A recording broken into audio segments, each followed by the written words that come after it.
প্রিয় গাইস, আমি ছোটকাল থেকেই গান, মলির বাঁশি, এই বিভিন্ন জিনিস বাদ্যযন্ত্র বাজাই। এটা আমার অভ্যাস।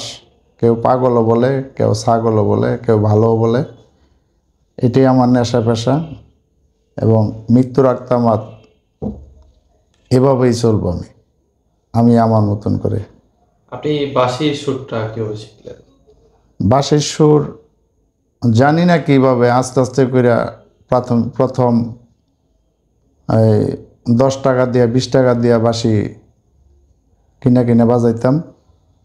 এভাবেই আস্তে আস্তে করে কীভাবে জানি কী হয়ে গেলাম নিজেও জানি না। কত মাঝে বছর ধরে আপনি যখন বাঁশি হাতে নিয়েছেন ওইটা তখন আপনার আমার কত এখনও বছর? খেয়াল নাই আমি কতদিন যাবত এগুলো বাজাই। আমার মনে হইতেছে আমি জ্ঞান ফিরেই দেখে আমি বাজাই। আমরা আগে দেখতাম গ্রামীণ ঐতিহ্যের সাথে বাঁশি একেবারে খুবই মানানসই। আমরা দেখতাম যে দূর থেকে একটি সুর আসছে এবং সেটা একেবারে মন মাতানো, হারিয়ে যাওয়ার মতো। এই সুর কি আপনাকে টানতো কিনা?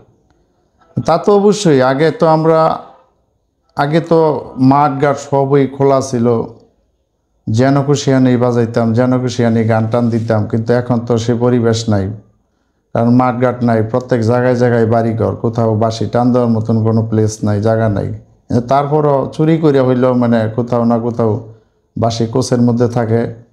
তো যেখানে পারি এখানে টান দিই পাগল মানুষের মতন। কেউ দমক মারে, কেউ খুশি হয়, কেউ সামনে আসে, কেউ হৈত করে ওঠে। তারপরও আমরা পাগল তো পাগলই, এভাবেই বাজাই, এমনই চলি।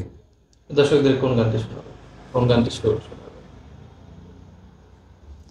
যাই হোক, বাজাই, একটি গান বাজাই। যদি ভালো লাগে তাহলে একটা লাইক করবেন, কমেন্টস করবেন। আমার এই সাংবাদিক ভাইয়ের জন্য দোয়া করবেন। ধন্যবাদ সবাইকে। কোন গানটি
ধন্যবাদ। শোনালেন?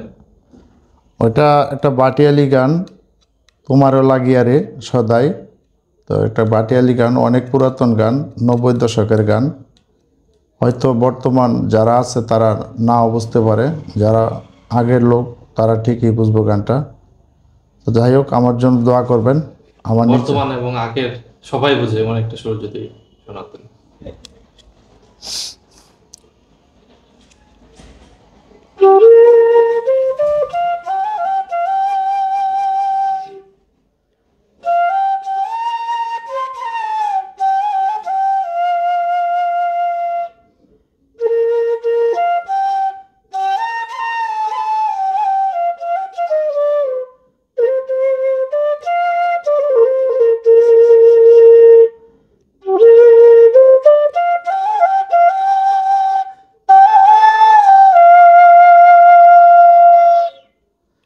ধন্যবাদ।